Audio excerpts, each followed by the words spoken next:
छोटे उसके दामन को पकड़े हुए और वो भिक्षा लेकर आई। वह तो भिक्षा डाल कर चली गई, तो उसमें क्या प्रेरणा करी काल ने, मन ने, उसके मन में आई रहे। अगर किसी के इतने छोटे छोटे बच्चे हों औरत के और उसका पति घर पर ना हो तो वह क्यों कर पाड़ा बेचारी। उसका अपनी बात याद आ गई कि तू छोटे छोटे बच्चों को छोड़कर आया है और तेरी पत्नी ने कैसे पाले होंगे। यह तो जुल्म कर दिया तने, तो बता कैसे पालेगी बेचारी वह। तो उसके मन में आया चल घर चलते हैं। अब वो घर की तरफ चल पड़ा पटक का जोड़ी ने। फिर उसके मन में आया छोड़ दे भाई, बात आई गई हुई, तू चाल उल्टाए। वापस चला, फिर आया एक बार देख देखते लूं उसमें के बिजली पड़े है, देख आऊंगा कैसे रह रहे हैं, मर गए एक जीव है। लास्ट में फाइनल फैसला कर लिया कि चल एक बार देख आता हूं।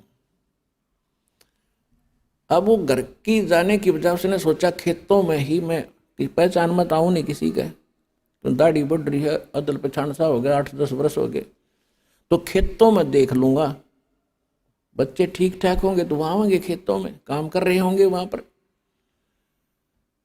तो वो बाबा जी खेतों चलने लगा। वहां पर उसका छोटा भाई और उस बाबा जी की पत्नी वहां खेतों में काम कर रहे थे। तो उसके छोटे भाई ने अपनी भाभी से कहा कि देखो मुझे तो ऐसा लगता जैसे मेरा भाई आ गया हो। वह कहने लगी तू हमेशा ऐसे मजाक करता रहता है, मेरे वो थोड़ा बहुत दुख बोलती हूँ तो फिर ताजा कर देता है, तो मत बार बार ये बातें मत कहा करे। नो बोला सच्ची कहूँ देख सामने चाल तो दिखा उससे कैसी, उसने भी देखा कहाँ चाल तो वाए दिखा है, पर वो तो कहाँ हुआ था, वो तो बाबा बन गया, कहाँ होगा यहाँ पर। फिर निकट से आया, जब उन्हें पक्का देख लिया कि वही हैरी दरिया रहा है तो वही होगा, तो वो कहने लगी फिर यू फिर चला जाएगा, जब आ गया तो फिर भी जाएगा। तो उसका भाई बोला तू थोड़ा सा सहयोग दे मुझे, इसने मैं रखूंगा यहाँ पर। वो कहने लगी बोल क्या करूं, कि तुम्हारे खेत में जो शीशम है मैं इसने काटने लगूंगा और तू शोर मचा दिए। अगर मेरा धनी होता तो तू के काट लेता, मेरे खेत में 2-4 फुट अंदर है फिर भी तू अपनी कह रहा है। तो उसने ऐसा ही कर दिया ड्रामा। वो लेकर कुआड़िया लाग गया शीशम ने, धीरे धीरे किता मारने, और वह लागी शोर मचाने कि तने मैं सदाई लूटी हूँ, मेरा पति घर पे होता तो क्या तू आज ऐसा कर्म करता। देखो रे लोगों 10-5 फुट अंदर जगह मेरे खेत में हरनों का मेरी है, काटूंगा, मानता नहीं। और वो जुआर में बढ़ के नहीं देखा था, सुना था सारी बात बैठा बैठा। जुआर रोती देखी, जब लकड़का आया ने बोला रे एकली नहीं है, मैं भी आ गया हूँ।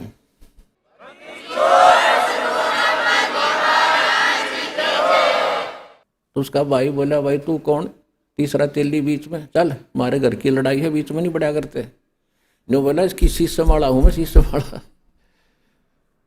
बता गया था घर छोड़ के, फिर शीशम वाला बन गया। नो बोला भाई वो तो कौन नहीं, तू मेरा भाई तो नो थोड़ा तेरे बुंडा शकल, तेरी शकल भी पिछाड़ में ना आती, भागड़े थे। तो वहां खेतों में कोई नाई था, किसी आड़ी के बाल काटना आ रहा था, वहां गया। नो बोला रहा मेरे बाल काट, फटाफट नाश हो गया बात का। बोला भाई क्या हो गया, बोला मैं फलाना हूँ, मेरे भाई ने जुल्म कर रखा है, देखो मेरी शीशम काटने लग रहा। और दूसरा आड़ी था, बोला मेरे पीछे काटिए, पहले तू इससे के काट। सुबह हुआ बात या उसके काट कर मुंड कर दिया साफ।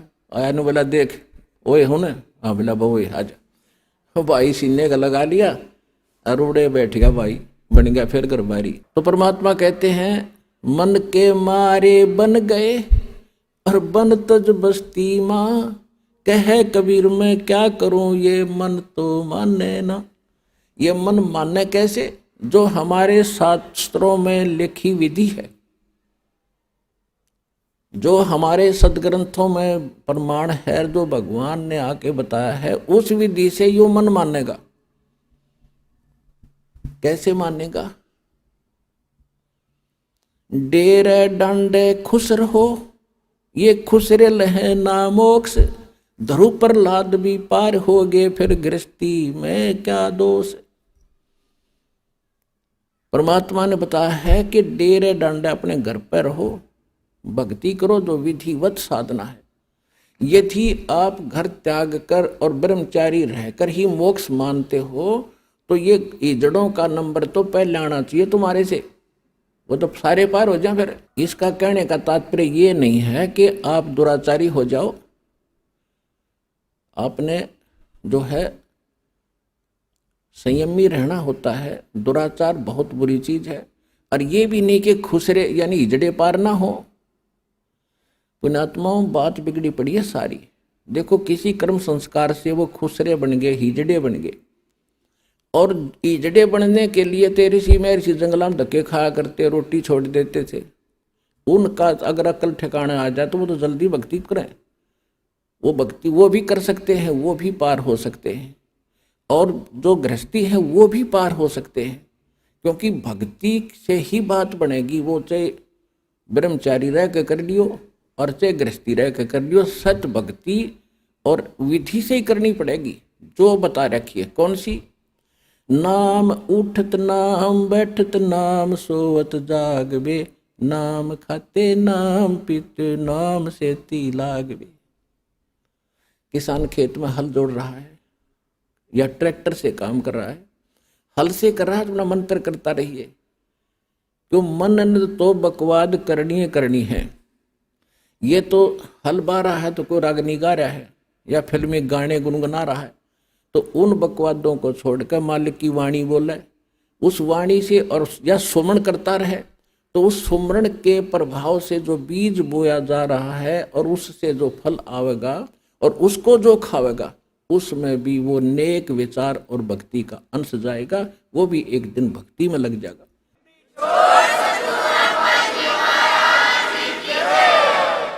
ये इन विचारों का इतना प्रभाव पड़ता है।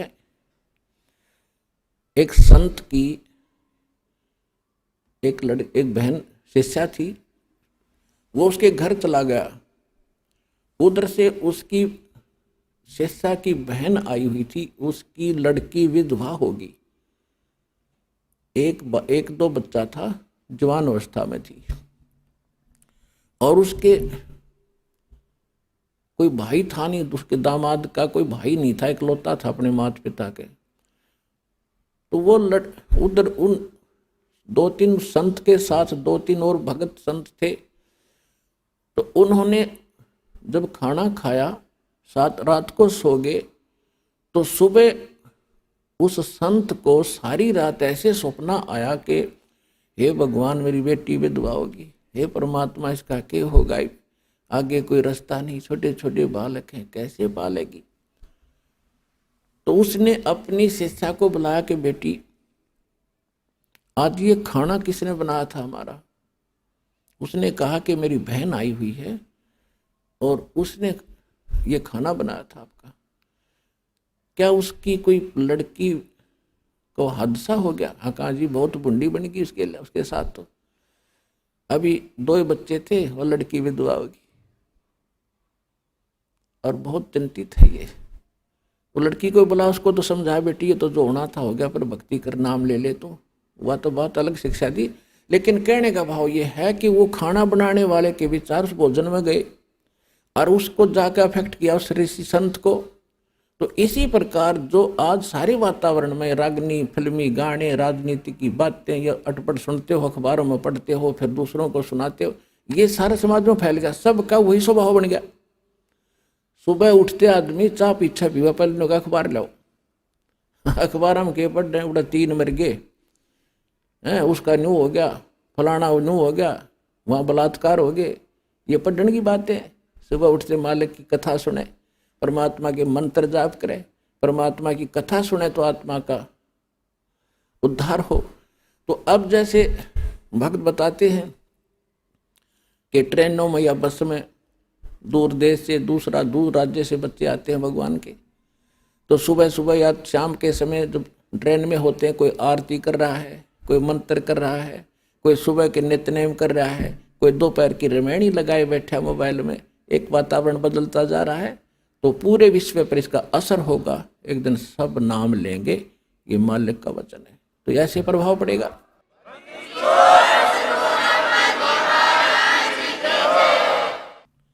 तो अब ये वातावरण ऐसे बदलेगा। परमात्मा की वाणी में बहुत ताकत है और विधिवत वो वाणी प्राप्त होती है, उसी से असर होता है। सब यानी अधिकारी से लेकर जो नाम जाप किए जाते हैं उनको आप भी असर होगा और वातावरण के अंदर भी बहुत प्रभाव पड़ेगा। अब आप देखते हो कितने टीवी चलते हैं, सब जगह ये राजनीति की बातें, फलाना ये दकड़ा ये बड़ा, इसको तो एक नंबर पर मान रहे हैं। ये एक नंबर पर तो इन टीवी वालों ने भगवान की चर्चा सुनानी चाहिए दिन में कई ताकि आत्मा इंसान की बुद्धि बदले, बुराइयों से दूर हो और संसार में शांति पैदा हो। या तो शांति पैदा कर रखी है। अब फिल्मों में देखते हैं, विवाह करते हैं जब, इतनी बड़ी बारात दिखाओगे और 1 किलोमीटर तक बाजे बजाने वाले तुर तुर करते, तो आम आदमी की विवाह वृत्ति होती जा रही है। तो ये सारा काम बिगाड़ दिया इस मीडिया ने, गलत प्रचार करके। ये प्रचार करे भगवान का, सुबह उठते सब देखें, किसी टाइम भी टीवी लावे जब मालिक की चर्चा पावे, तो एकदम परिवर्तन होगा पूरे विश्व में। ऐसे ये तो होना ही है, क्योंकि भगवान ने ये इंस्ट्रूमेंट बनवाए न्यू हैं। ये कितने दिन इनमें दुरुपयोग करेंगे उसका समय आने दो। जनता जागेगी जब इनको कहेंगे भाई ये नहीं, अच्छी बात चलाओ, इसमें बच्चों पर अच्छा असर पड़े, माँ बाप पर भी अच्छा असर पड़े और सारे संसार में एक सद्भावना उत्पन्न हो, तो वो समय तो आएगा। क्योंकि ये बनवाए इसलिए है परमात्मा ने। नहीं 10 साल पहले कितना थे ये, 15 साल पहले।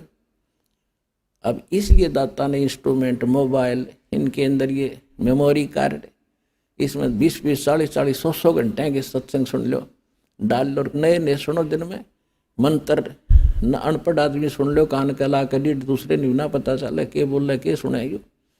सफ़र करते हो बस में, कान में लीड लगा ली, मंत्र शुरू कर दिया अपना, ना पड़ोसी ने बेरा के कर रहा है, और कितना लंबा सफ़र हो, मिनटों में जाओगा। और उस समय जब नाम नहीं है तो क्या देखता जाओगा, यूँ क्यों आ गया, वो देख खड़ा है झांकी में देखे जा। अब भक्ति देखो, भगवान देखो, भक्ति करो, पीछा छूटेगा। अब हम आते हैं अपने मूल सत्संग पर। अब जो प्रसंग चल रहा है कि यहाँ इस काल ने हमारे को विवश कर रखा है, जीव के बस का नहीं। अब ब्रह्मा जी के अंदर से एक ऐसी तरंग निकल रही है, ऐसी किरण निकलती है जो प्रत्येक जीव को प्रभावित किए हुए, तो विवश हो है वो ऐसा करता। अब जब प्रसंग चल रहा था कि ये परमात्मा कहते हैं वो मोक्ष उस साधना से होगा, वो हठ योग नहीं है। नाम उठत नाम बैठत नाम सोत जागवे, नाम खाते नाम पीते नाम सेती लागवे। ये तो सुख संवेद उस तत्व ज्ञान में भगवान ने बताया कि ऐसे साधना करो। और हमारे वेद बताते हैं, यजुर्वेद अध्याय नंबर 40 के मंत्र 15 में कहा है कि वायु अनिलम अथिदम भस्मांतम अमृतम भस्मांतम शरीरम ओम कर्तु समर कल्वे समर कर्तुम समर। परमात्मा की जो भक्ति है, ओम नाम का सिमरण करो, काम करते करते करो, विशेष कसक के साथ करो, और मनुष्य जीवन का मूल उद्देश्य जानकर ओम नाम का जाप करो। और ओम नाम के जाप से जितना मोक्ष होना है वो इस विधि से प्राप्त होगा। और ये सुख संवेद बता रहा है। हठ योग तो किसी वेद में नहीं, गीता में नहीं। तो ये हठ योग कहाँ से लाए? ये मनमुख आचरण है, मनमाना आचरण है, ये मनमुखी साधना है, ये गुरुमुखी नहीं है। तो जब तक हम सतगुरु के द्वारा बताए साधना ज्ञान को नहीं ग्रहण करेंगे, तब तक हम ऐसे ही डले होते। तो परमात्मा कहते हैं कि तुम परमात्मा की प्रेरणा में जंगल में चले जाते हो, घर छोड़ जाते हो, और भूख लगती है, प्यास लगती है, फिर रोटी मांगने फिर घर में और गृहस्थियों के पास आते हो, बता अकल है तुम्हारे अंदर। अब घर में सारी सुविधाएं हैं, मकान है, झोपड़ी है, छोटा है, बड़ा है, जैसा तेरी किस्मत में, और नाम मिल गया, काम भी कर रोजी रोटी के लिए और भक्ति कर। और जिस काम को पहले आप करने में सारा समय लगा देते थे वो पूरा नहीं होता, बरकत नहीं होती। भगवान की भक्ति में यह शक्ति और है, आपके घर में बरकत करेंगे, आपके शरीर को स्वस्थ करेंगे, आपके आने वाले जो पाप कर्मों के दंड हैं उनको दूर करेंगे, तो आपको निर्मल करके रखेंगे, आपको बरकत भी देंगे और मोक्ष भी इसी विधि से मिलेगा। और भगवान विष्णु जी के अंदर जो एक सतोगुण भर दिया इसने, यही 3 देवता हैं और यही 3 गुण हैं। जैसे मिर्च का गुण बना दिया कि वो तो मुंह फूकेगी और छोंक लगेगा, छींक आवेगी। अब जैसे रसोई में छोंक लगाया जाता है, ये भगवान रहते हैं ऊपर तीनों अब अपने लोकों में, विष्णु विष्णु लोक में, शिव जी शिवलोक में, ब्रह्मा जी ब्रह्मा लोक में। और वहां से ही ये 3 लोकों के ऊपर इनके अंदर से निकल रही वो रेंज, वो किरण, वो तरंग हमें प्रभावित कर रही तीनों लोकों के प्राणियों को, स्वर्गलोक, पृथ्वीलोक और पाताल लोक। अब जैसे रसोई में छोंक लगा रहे हैं मिर्चों का, और अलग कमरों में बैठे अन्य व्यक्तियों को भी छींकें आनी शुरू हो जाती है। मूल वस्तु, साकार वस्तु तो रसोई में, उसके निराकार उस तरंग ने जाकर वहां विचलित कर दिए, वो छींक उनके बस की नहीं रोक दे। तो इसी प्रकार इन तीनों भगवानों से निकल रहे तीनों गुणों का प्रभाव आपके ऊपर है, जीव के बस का नहीं कि आप इनसे बच सको। इसको बचने का तरीका है, इसकी एंटीबायोटिक बताई भगवान। वो क्या है कि डेरे डंडे खुश रहो और खुश रे लहे न मोक्ष। ध्रुव प्रहलाद भी जब उधर गए तो फिर गृहस्थी में क्या दोष। यानी आपको फिर भी क्लियर करते हैं कि गृहस्थी का तात्पर्य ये नहीं है कि कोई ब्याह करवाना गृहस्थी हो है।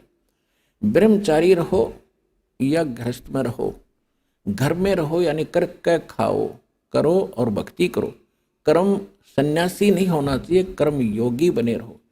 जैसे हमारे यहाँ भक्त रहते हैं जिन्होंने कईयों ने शादी नहीं करा रखी, तो वो कर्म योगी हैं, या कर्म सन्यासी नहीं है, वो भी गृहस्थी है समझ लो। यहाँ सबकी सेवा करते हैं, अपना भक्ति भी करते हैं और साथ में अपनी सेवा भी करते हैं। तो इसी प्रकार भक्ति इस मोक्ष होगा इस मंत्र से जो दास के पास है, और इस सिमरण से, चाहे वो गृहस्थी शादी शुदा करो और चाहे ब्रह्मचारी करो, दोनों का मोक्ष इसी से होगा। चाहे खुश रहे करो, इजड़े करो, वो भी मनुष्य है, वो भी पार होंगे। पर यह वृत्ति बदले जब बात बने, तो ज्ञान से सत्संग सुने तो सबको असर होगा। तो प्रसंग जो चल रहा है उस पर आते हैं। जो परमात्मा ने बताया काल को कि तूने ऐसा जुल्म कर दिया, हाहाकार मचा रखी, और मैं इनको जाकर ज्ञान बताऊंगा। तो एकदम भयंकर होकर मुझे मारने के लिए दौड़ा धर्मदास, परमात्मा बता रहे हैं। और मैंने श्वास का सिमरण कर दिया, सतनाम का सिमरण किया, और उस सिमरण के ताकत से वो इतना कंडम हो गया, ऐसी स्थिति होगी, ऐसा गिर गया पृथ्वी पर जैसे पक्षी की पांख कट जाया करें, वो उड़ नहीं सकता और पड़ा पड़ा फड़फड़ा रहा होता है। अपने आत्माओं परमात्मा उन्होंने तो कोई जरूरत नहीं थी सिमरण शमन करने की, वो तो मालिक है। लेकिन हमें ये सतर्क करना चाहते हैं कि जिस समय आपके ऊपर कोई भी आपत्ति किसी प्रकार की आ जाए, चाहे कोई आध्यात्मिक है या संसारिक है, उस समय आपको प्रथम मंत्र मिला है तो प्रथम मंत्र का सिमरण शुरू कर दीजिए, जाप करिए। द्वितीय मिला है तो द्वितीय का शुरू कर दीजिए। सारनाम मिला है तो वो सारनाम और सारा मिला करके जो बनाया गया है उसको, उसका जाप कीजिए, तो आपके ऊपर तुरंत उसका प्रभाव हट जाएगा।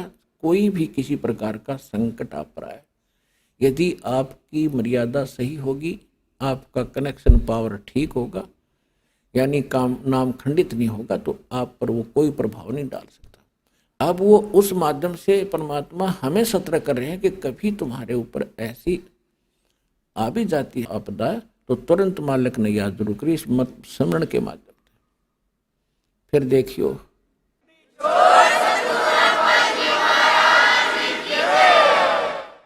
तो उस समय वो ऐसी स्थिति में आगे गिर गया जैसे पक्षी की पांख कट जाया करती है।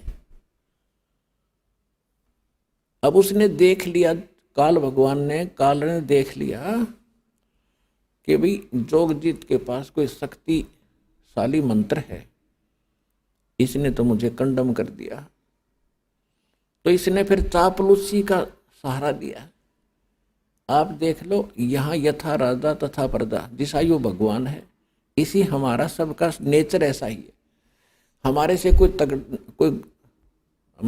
कोई बोधा आदमी है, यानी कमजोर है, शारीरिक कमजोर है या वैसे व्यवस्था में कमजोर है, तो हम उसके सिर पर चढ़ जाए। और जब तगड़ा सामने आ जा, उसने हाथ जोड़ा, हाँ जी चौधरी साहब। एक शराबी जावा था, शराब पिए गली में, सामने एक बनिया आ गया, बनिया लाला जी, क्योंकि वो अल्पसंख्यक होते थे गांव में, एक दो चार घर होते थे। तो शराबी ने जब देखा उस बनिया को, गाली देने लग गया। तो दूसरा बोला, अरे बोलिए ना लाला जी, शराब पी रहा है। इतने में एक लठ ले रहा था कंधे पर, तगड़ा सा आदमी। वो बोला, अरे क्या, कौन है, क्या कर रहा है? बोला, चौधरी साहब नमस्ते। तो लाला जी बोले, भाई तो 2 डाल की पी रहा है, ये तो 2 तरह की पी रहा है, शराब पी रहा था। मन ने गाल दे रही, ठाडा दिखा, इसने हाथ जोड़ा। यू तो यू काल तो 2 तरह की प्या रखी इसने हमारे थे, और खूब भी ये 2 तरह की पी रहा है। जब इसने नो देखा कि मैं इसने मारूंगा, जब ताकड़ पाड़ के गया, जब परमात्मा ने उसकी देही तोड़ दी, जब पड़ा तड़फे और शायद से घिसड़ के और चरण पकड़ दिए, धर्मदास मेरे आके, तुम्हारे भगवान 21 ब्रह्मांड के मालिक ने, ब्रह्मा विष्णु महेश के पिता ने।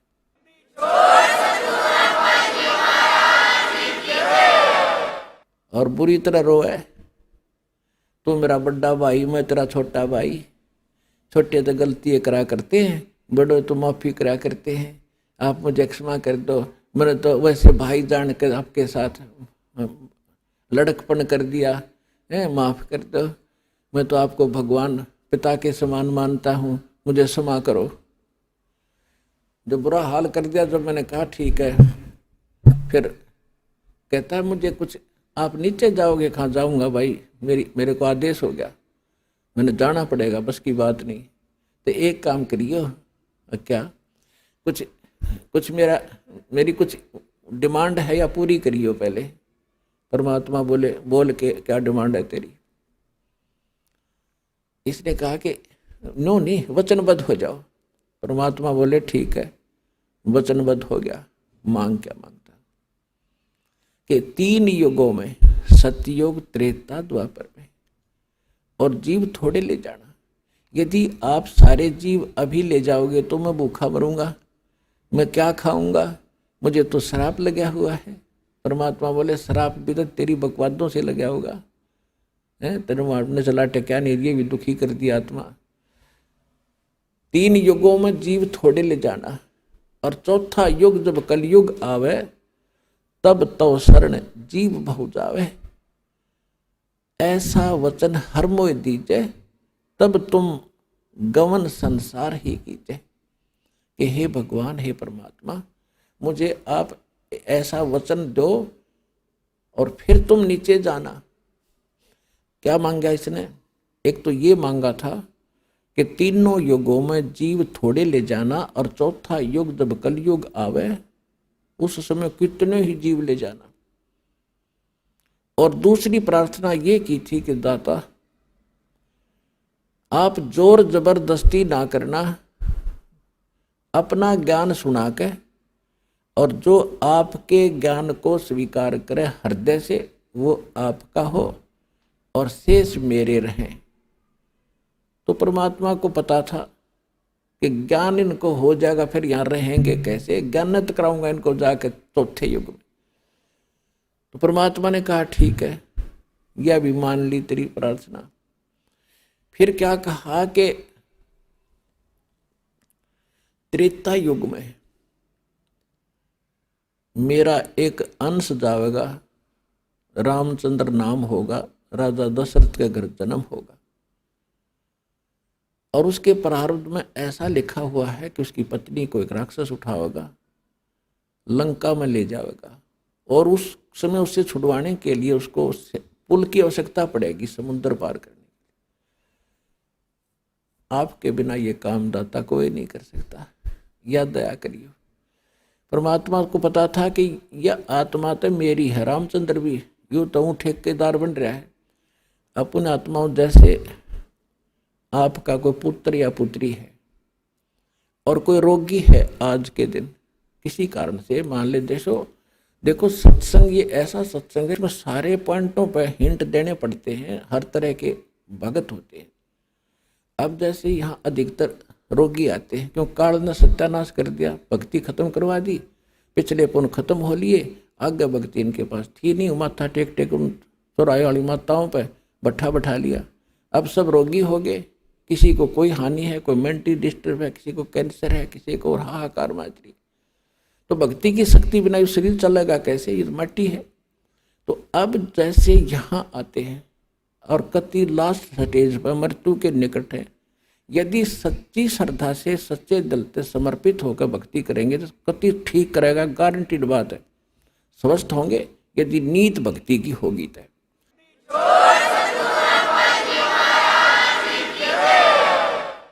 और दूसरी बात यह है कि कोई जैसे अब क्या करते हैं, कोई भक्त बता देता है कि वहाँ जाते ठीक हो जाते हैं, वो चल पड़ते हैं बेचारे, को सब जगह थक लिए, वो सोच लेते एक ट्राई और कर लेते हैं। तो ट्राई करने आने वाले को यहाँ राहत नहीं मिलेगी। हाँ, यहाँ समर्पित होकर ज्ञान सुन का आवे, और चलो ट्राई करने आ भी गया तो हमारे नियमों का फॉलो करे जो हम यह बताते हैं, फिर देखना रोज चांदना देगा परमात्मा, जैसे दीपक में तेल डाल दिया जाता है ऐसे राहत मिलेगी आपको। यहाँ भगवान है, समर्थ सर्वशक्तिमान कबीर साहब की शक्ति है यहाँ पर।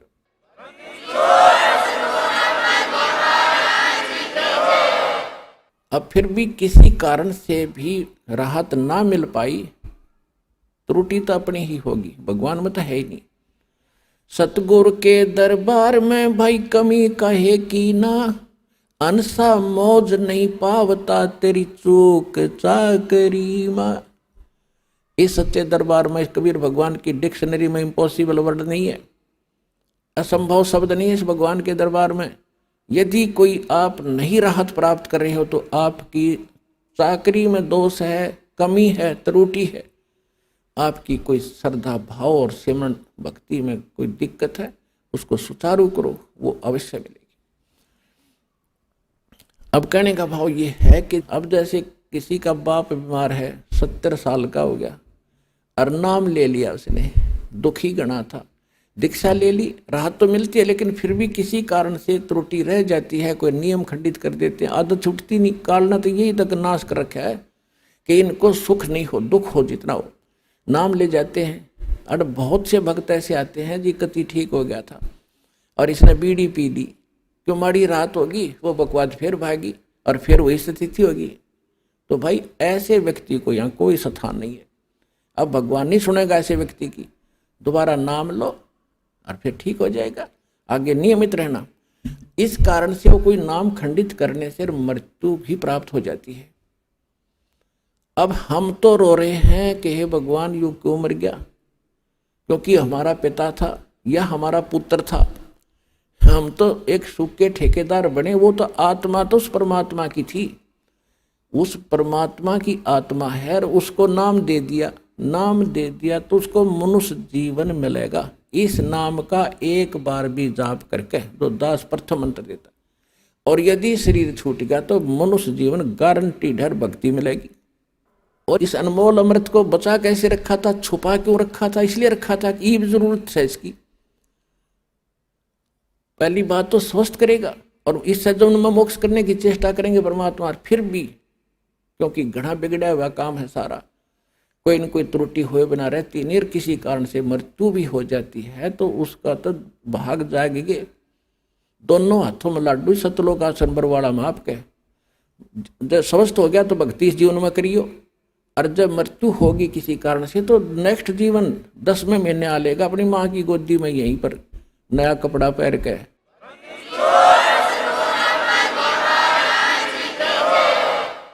ये तो असंख्यों शरीर जाली है हमारे, ये तो एक कपड़ा बदलना है। और पुण्यात्माओं, जब आपको ज्ञान होगा ना इस बात का, जैसे आपका धोती कुर्ता पजामा फट गया और आपके बक्स में, आपकी टैची में अर्का चादर है नया, तो क्या करोगे? न फेंकोगे बाहर, अर्का चा काट के तुरंत पहनोगे। तो ये जो शरीर है ये तो एक कपड़ा है। अगर ये खराब हो गया तो इस मंत्र से, मोक्ष से पहले भी अगर खराब हो जाता है तो नया तैयार रखे आपका टैची में, पैर के तुरंत आ लोगे यहीं पर और पार हो जाओगे। इसको ज्ञान समझना, ये कोई डूम बाट के गीत नहीं, कोई रागनी बनानी है गिरागनी नहीं, ये कोई फिल्मी लोगों की बनाई हुई दंत कथा स्टोरी नहीं, ये परमात्मा का दिया अध्यात्म ज्ञान है। और इसको 100% सत्य है और आप भी इसको सत्य मानना। तो जो प्रसंग चल रहा था हम उसी पर आते हैं। तो इस काल ने ठेका ले रखा है, ये हम इसके हो गए और हैं हम सभी आत्मा परमात्मा की। तो उसने ये प्रार्थना की थी कि मेरा पुत्र जाएगा विष्णु रामचंद्र रूप में, और वहां पुल की जरूरत पड़ेगी जब रावण सीता ने ठावेगा, आप दया करिए। परमात्मा बोले कोई बात ना, क्योंकि परमात्मा ने पता था को यू ना कहे तभी मैंने जाना पड़ा, क्योंकि बच्चा तो मेरा ही है। कहीं भी कोई दुख आत्मा है तो दाता रो तो वही रहा आपके लिए। कबीर साहब कहते हैं मैं रो तू सृष्टि को, और ये सृष्टि रो है मोहे। और गरीबदास इस वियोग को समझ नहीं सकता कोई, क्योंकि गरीबदास जी को भी परमात्मा सतलोक लेकर गए थे, फिर वापस छोड़ा था। तो उनको समझा रहे हैं कि मैं इनको रो रहा हूं गरीबदास,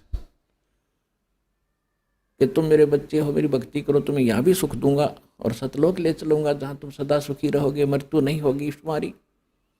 और ये मुझे खोद रहे हैं भगवान है संकट मोचन। संकट मोचन है, बता हनुमान जी ने संकट मोचन मान्या करते हम होते। ये भगत का था बोला, वो तो उसके पास तो कोई विभाग भी ना था, उसने पूजा करते ये ब्रह्मा विष्णु महेश, चलो एक ही विभाग के मंत्री तो हैं। तो हनुमान तो एक भगत था, और भगत की एक भगत भक्ति करे, उससे कुछ मांग गए। एक कलरक से और दूसरा कलरक को याचना करे, मैंने तू मुझे तो वो बना दे प्रेसिडेंट। वो कैसे बना देगा? तो कहने का भाव ये है कि हम भक्ति गलत कर रहे थे, तो परमात्मा ने को मालूम था कि ये दुखी होंगे, तो या तो दुख तो मुझे ही होगा। तो परमात्मा कहा करते कि मैं हूँ वो संकट मोचन और सारा सुख देने वाला। पर हम उसको मान नहीं पाए, क्योंकि हमने उसके पहचान नहीं थी, चिन्ह नहीं थे हमारे पास, उसको पहचानने का कोई पैमाना नहीं था। अब दास ने पहले आपको पैमाना दिया कि जिन ग्रंथों को आप सत्य मानते हो उनमें भगवान की डेफिनेशन यह बता रखी। और ये किस पर खरी होती है? ये उस पर खरी होती है जो काशी में धानक रूप में रहा करता कबीर दुल्हा। वो सर्वशक्तिमान है, सारी सृष्टि का रचनहार है, वो आपका और हमारा पिता है। वो हमें मोक्ष देगा, सुख देगा।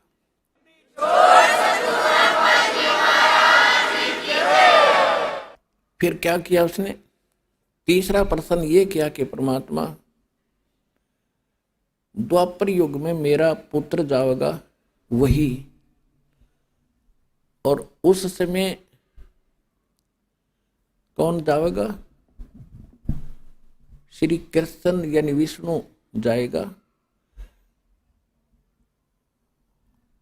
और वहां एक मंदिर बनवाना चाहेगा अपना जगन्नाथ के नाम पे, और उस जगन्नाथ के मंदिर को समुद्र नहीं बनने देगा। क्यों नहीं बनने देगा? उसका आगे कारण बताएंगे। तो उसको आप बचाना। परमात्मा बोले तथास्तु, और बोल के मांगे। तब काल ने कहा था, अब जब उसके सारे मांग पूरी होगी और तब फिर बदल गया, आंखें खड़ा हो गया। अक्षमा भगवान ने कर दिया था, ठीक है तो क्षमा कर दिया, वह शक्ति उस पर असर कर नहीं रही थी। वो खड़ा हो गया, खड़ा होकर न्यू कहता जाओ जोग जीत संसारा। न्यू बोला चौथे युग में ऐसा कर दूंगा इन प्राणियों को, ये भक्ति योग नहीं छोड़ूंगा, और ना जाने कितने इनके इनके विभाग कर दूंगा, अलग अलग मजहब धर्म बना दूंगा, अपने दूत भेज के इनको गलत ज्ञान से रंगवा दूंगा। और एक और प्रार्थना की थी कि पहले मेरे अंश जावें, पहले मेरे दूत जा, मेरे प्रचारक जावें, और पीछे अपना बेसिक भेज दियो। अब वो सियाना बना था कि इनका पहले चला जा, सारी ये बात बता दे, मेरे वाले की कोई सुने हो नहीं। परमात्मा ने पता था कि ये इतने भले ना है, मेरे वाले की जल्दी से मान लेंगे तो कहा था ठीक है पहले तेरे चले जाएंगे, खूब या भी तेरे को छूट दे दी। फिर ने बोला जाओ जोग जीत संसारा, जीव न माने कहा तुम्हारा। क्या कहा कि अब मैं क्या करूंगा, अपने दूतों के माध्यम से अपने संत भेज के और सबको उल्टा पाठ पढ़वा दूंगा, गलत ज्ञान प्रचार करवाऊंगा, देवल मंदिर तीर्थ पत्थर पुजवान में इन्हें दृढ़ कर दूंगा।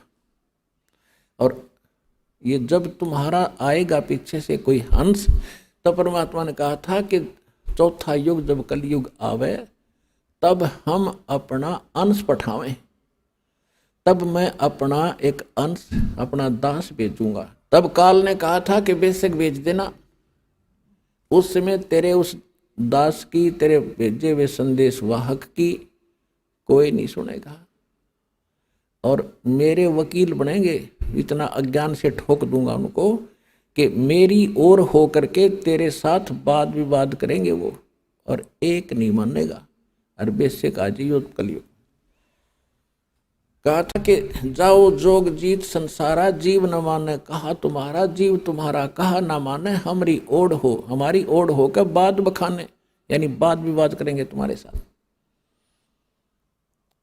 तो परमात्मा ने कहा था कि आप अपना काम करियो, अरे हम अपना करेंगे।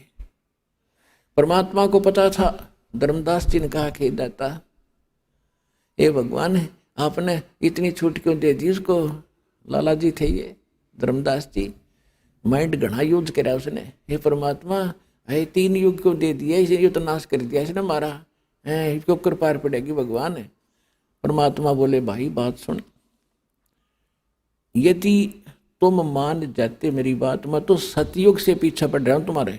सतयुग में भी आता हूं, ज्ञान सुनाता हूं, भक्ति थोड़ी बहुत प्रवेश करता हूं, तुम सुनते ही नहीं, क्योंकि उस समय तुम सभी सुखी होते हो। और जैसे सतयुग त्रेता द्वापर में ये अच्छी आत्माओं के जन्म होते हैं, फिर धीरे धीरे उनकी पुण्य खत्म होते चले जाते हैं।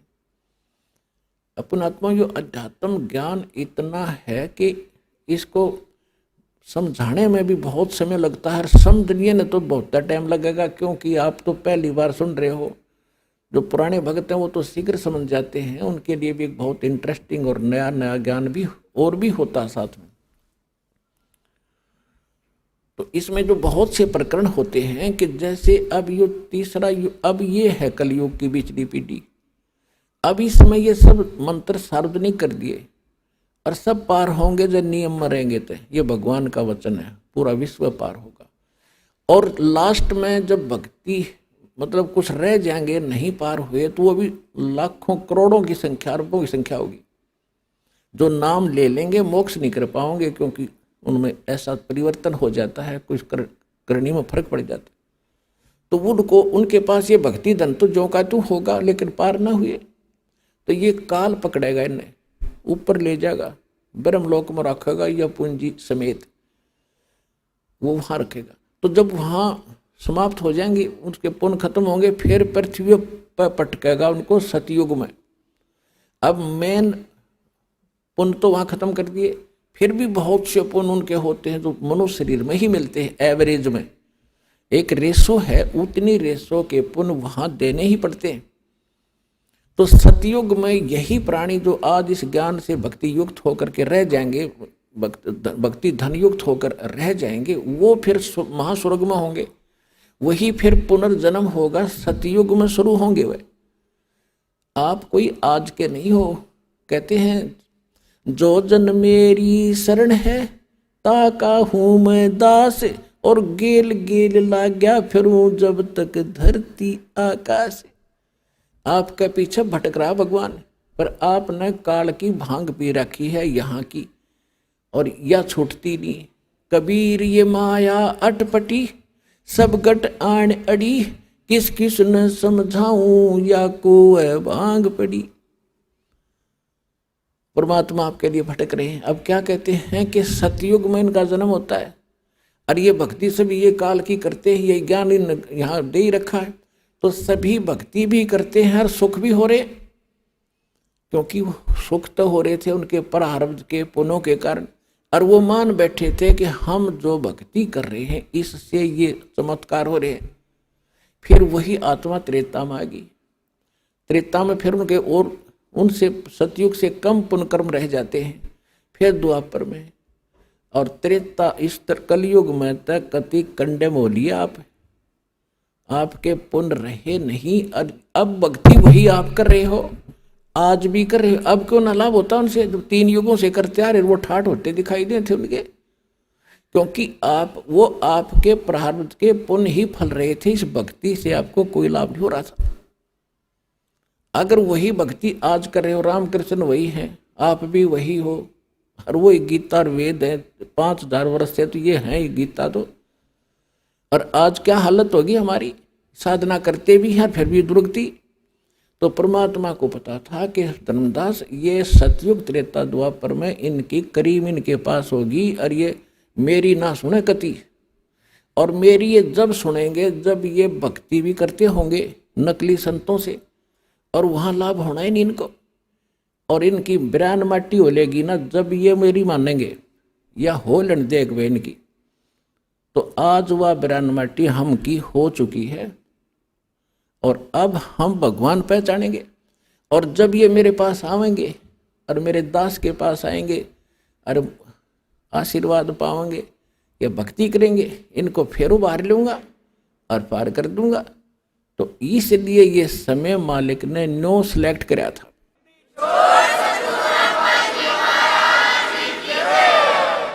अब धर्मदास जी को मालिक ने सारी कहानी बता दी मिनटों में, और फिर कहा था धर्मदास मेरी लाख दुहाई, ये मूल ज्ञान जो मैंने तेरे को बता दिया, और ये मूल मंत्र, ये सार शब्द ये कहीं बाहर ना जाए, ये सार शब्द बाहर जो पढ़ी, ये मूल ज्ञान 2 जगह 2 वाणी बोल रखे हैं। एक तो ये मूल ज्ञान ये है जो दास आपको समझा रहा, आज तक ना को कबीरपंथी जानता है इसको, और बाकी अगर मतलब है कि इस ज्ञान के आसपास भी आ जा। तो ये था मूल ज्ञान, और ये है मूल मंत्र, कंप्लीट कोर्स ये आपको दिया जा रहा भक्ति का। तो इसके विषय में कहा था धर्मदास मेरी लाख दुहाई, और ये मूल ज्ञान कहीं बाहर न जाए। मूल ज्ञान बाहर जो पढ़ी या बिचली पीढ़ी हंस नहीं तरी, ये वो बिचली पीढ़ी का समय है जो आज आपको सुअवसर प्राप्त है। और आप कोई छोटी आत्मा नहीं हो, क्योंकि आपको तो पता ही नहीं बच्चे हो, इस दास को इसका जानकार बनाया है। आप असंख्य युगों से मालिक के चरणों में लगे आ रहे हो, भक्ति करते आ रहे हो, लेकिन फिसल जाते हो, यहीं पर पार हो गए होते हो तो यहाँ क्या धक्के खाते हम। तो आपके साथ वो उसी समय से पीछे पड़ा हुआ है सतयुग त्रेता द्वापर में, और ईब आ गया वो कलयुग। जब परमात्मा आए थे सन 1398 से और सन 1518 तक, संवत 1455 से और संवत 1575 तक परमात्मा इस धरातल पर एक लीला करने आते हैं। वो उसी तरह लीला करते हुए रहे और यो ज्ञान भी दिया। तो वो थी प्रथम चरण कलयुग निर्याणा, तब मगर मांडो मैदाना। कलयुग का प्रथम चरण वो होगा जब मैं मगर से सशरीर एक लीला करूंगा, मगर में एक लीला करूंगा, वो तो प्रथम चरण। और अब ये पिछली पीढ़ी और लास्ट की जो पीढ़ी होगी कलयुग की, वो तो कृतघ्नी हो जाएंगे, मांसाहारी होंगे, कोई नेम धर्म रहेगा नहीं, लास्ट की तो बहुत बुरी स्थिति बता रखी है सुख संवेद में, बहुत बुरा हाल हो जाएगा। तो अब ये है वो प्राइम टाइम मोक्ष कराने का और सतलोक जाने का, परमात्मा पाने का। और इस समय में आपको मानव शरीर और सतलोक आश्रम बरवाला जिला हिसार में आपका आना हो गया। पुणात्माओं, आज चाहे कोई ज्ञान से आ गया और चाहे कोई दुखी होकर आ गया यहाँ पर, जो आज कोई संकट निवारण के लिए आया है तो वो संकट आपके लिए वरदान सिद्ध हो गया और इससे आपका संकट भी दूर होगा और आपकी मुक्ति भी होगी। ये गिर पड़े रहे शरण में।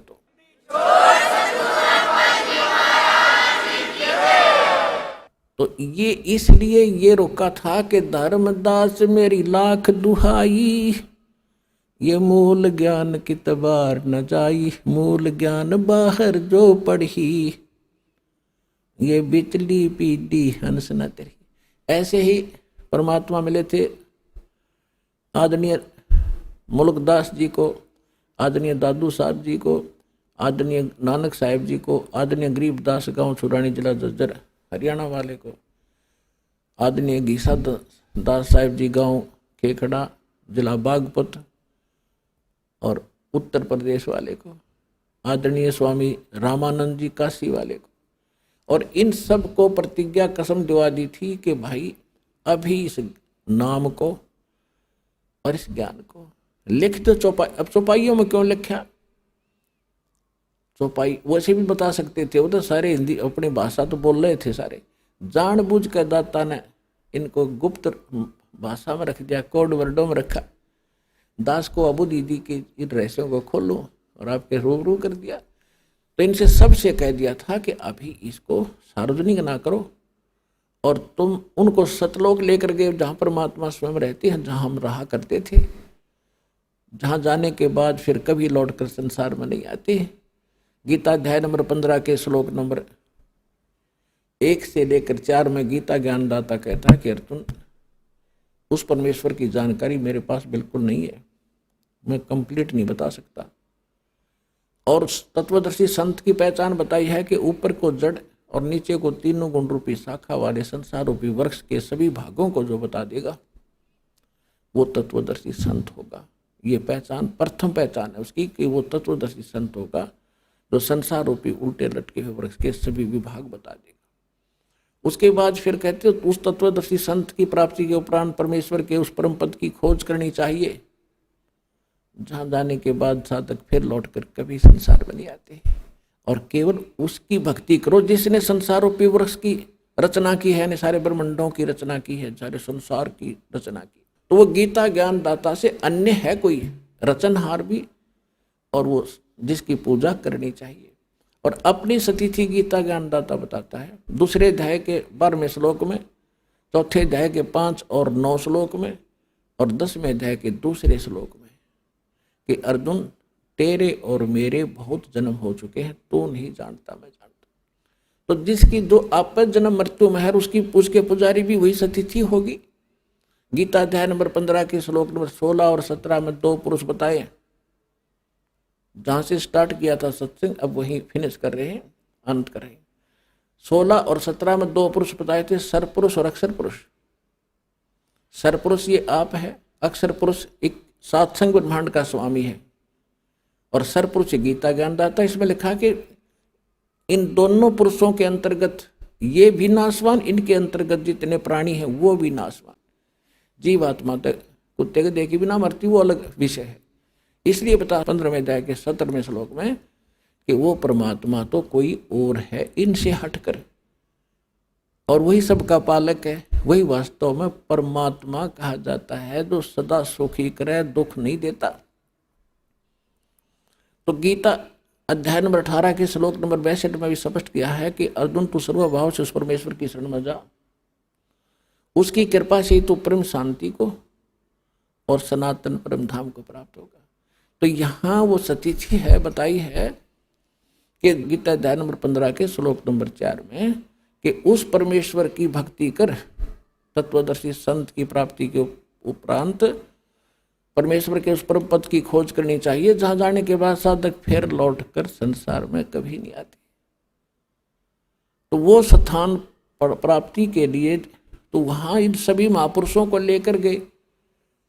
इन जिनके शुभ नाम दास आप अभी बता रहा था, इन महापुरुषों को सबको ले गए और वहां ले जाकर फिर वापस छोड़ा। फिर इन्होंने जाकर पता किया कि ये बैठा भगवान काशी में धाणक आदरणीय नानक साहिब जी समकालीन थे परमेश्वर कबीर जी के, और उनको सचखंड लेकर गए बेई नदी से और उनको बताया कि ये है आपका स्थान ठीक ठिकाना। और फिर उन्होंने सभी वहाँ जाते हुए कहते भगवान हमें यहीं रख लो। तो परमेश्वर ने कहा कि नहीं, वापस जाओ, मेरे गवाह बनो और भक्ति करके वापस आ सकते हो, नो जोर जबरदस्ती नहीं कर सकता, मेरा वचन है। तो जब वापस आए तो फिर उन परमात्मा ने बताया नानक साहिब जी को कि मैं काशी में एक जुल्हा बन के रहता हूँ, वहाँ जुल्हे का काम करता हूँ, वहाँ आ जाना, सतनाम दूंगा।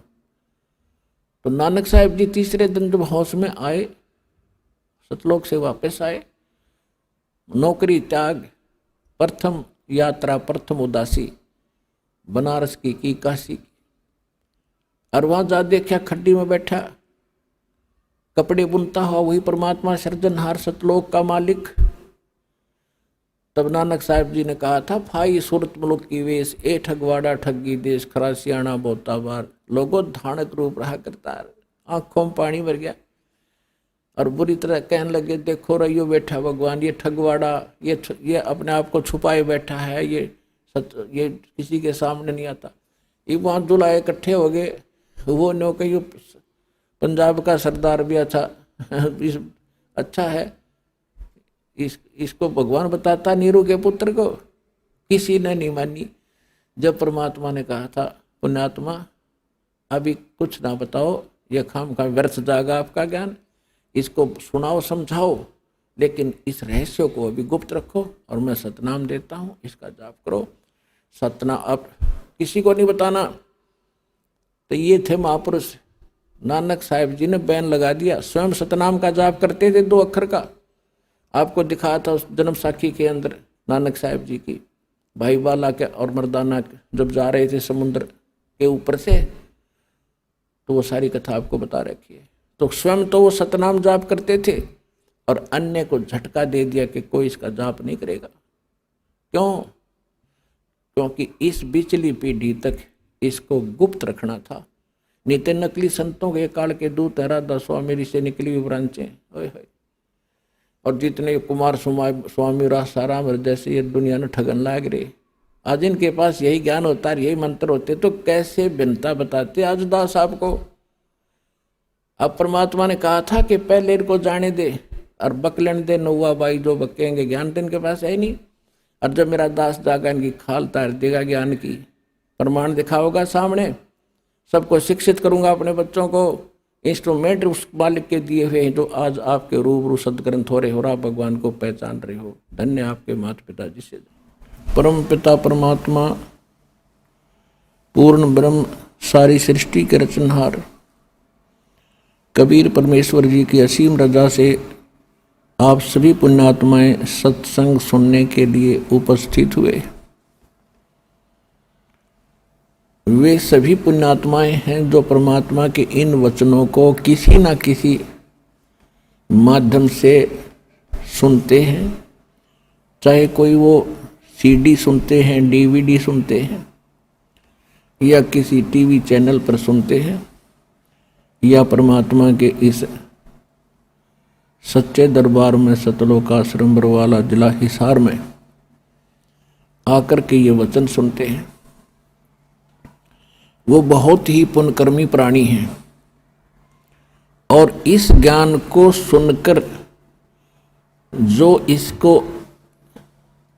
इसका अनुसरण करता है, इस ज्ञान को ग्रहण करके फिर इसके अनुसार वो कार्य क्रिया करता है, यानी दीक्षा लेता है, फिर आजीवन मर्यादा में रह के भक्ति करता है, तो वो विशेष पुण्यकर्मी प्राणी होते हैं। गुरुपद सेवै बिरला कोई, जापै कृपा साहेब की होई। गुरु जी की पद माने पद्धति, गुरु जी के द्वारा, सतगुरु के द्वारा बताई गई पद्धति यानी पूजा की विधि के अनुसार जो साधना करते हैं वो परमेश्वर के विशेष कृपा पात्र होते हैं। जो सत्संग सुनते हैं वो भी पुण्यात्मा होती हैं, और सत्संग सुन के जो तड़फ उठती हैं, तिलमिला जाती हैं दीक्षा प्राप्त करने के लिए और परमात्मा पाने के लिए, और वो दीक्षा ग्रहण करके आजीवन मर्यादा में रह के ये सफलता प्राप्त कर लेते हैं, उनके ऊपर परमात्मा की विशेष रजा होती है। आप जी उन विशेष कृपा पात्रों में से हैं जिनके ऊपर परमात्मा ने विशेष रजा बख्शी है। इतनी सर्दी के अंदर और कहाँ कहाँ से कितने लंबे सफ़र को तय करके आप छोटे छोटे बच्चों को साथ लेकर इस दरबार में पहुंचे हो। आपके ऊपर परमात्मा घना प्रसन्न है। अपने आप ही आपको प्रेरणा करता है, आप ही आपकी व्यवस्था करते हैं। किसी के पास कोई भी चीज़ का अभाव है, धन नहीं है, वो व्यवस्था भी परमात्मा परमेश्वर कबीर जी कहीं ना कहीं से आपको वो व्यवस्था करते हैं और फिर प्रेरित करते हैं और फिर यहाँ लाते हैं, नाम दिलाते हैं। करे कराव ऐसाइयाँ मन में लहर उठा, दादू सज्जर जीव के वो आप बगल हो जा। सत्संग में आने से प्राणी को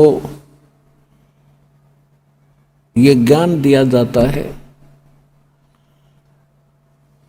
आत्मज्ञान, उसके साथ साथ परमात्म ज्ञान। आत्मज्ञान है कि आप कौन हो और मनुष्य जीवन आपको किस लिए प्राप्त हुआ है और इसका मूल उद्देश्य क्या है। और परमात्म ज्ञान है परमात्मा कैसा है, वो क्या लीला करता है, वो क्या सुख देता है और उस परमात्मा की प्राप्ति कैसे होती है, ये सत्संग होता है। तो सत्संग में सबसे पहले आत्मज्ञान कराया जाता है और फिर उसके बाद परमात्म ज्ञान होता है। आत्मज्ञान ये है कि आप असंख्य युगों से इस काल के जाल में भटक रहे हो, जन्म और मृत्यु की इस फांसी पर लटक रहे हो। जब तक आपकी जन्म और मृत्यु समाप्त नहीं होगी आप सुखी नहीं हो सकते, चाहे सारी पृथ्वी का राज्य भी आपको प्राप्त हो जाए।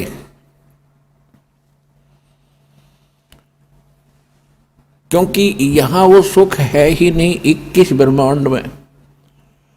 जैसे नमक की बोरी में और बूरा का टेस्ट आ ही नहीं सकता, ये 21 ब्रह्मांड नमक की बोरी हैं, बूरा से मिलती जुलती हैं, सेम कलर है, सेम बोरी है, उनका आकार सेम है, लेकिन वो टेस्ट नहीं हो सकता जो बूरा में टेस्ट है।